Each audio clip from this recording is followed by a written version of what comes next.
انت snabbt. Vad klockan nu? 40 minuter.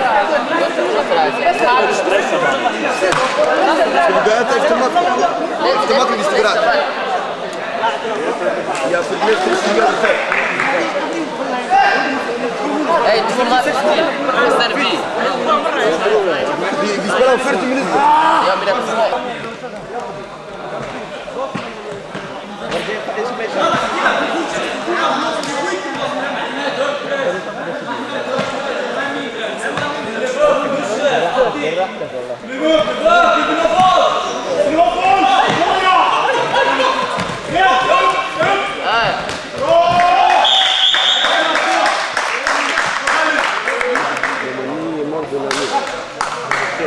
Ja.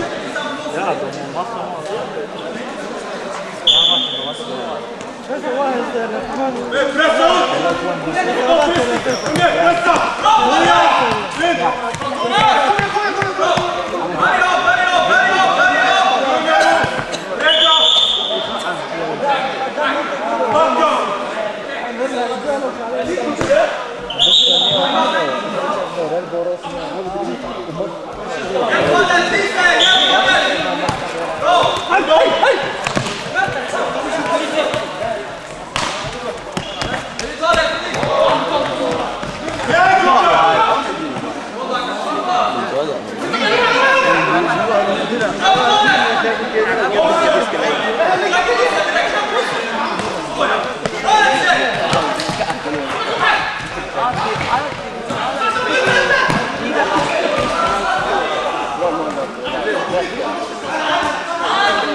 طبعا ايش تقول لي انجليزي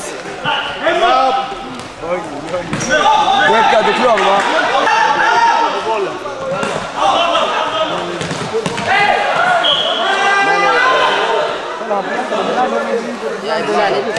انا حبلوت في بنان حبلوت البطل ليه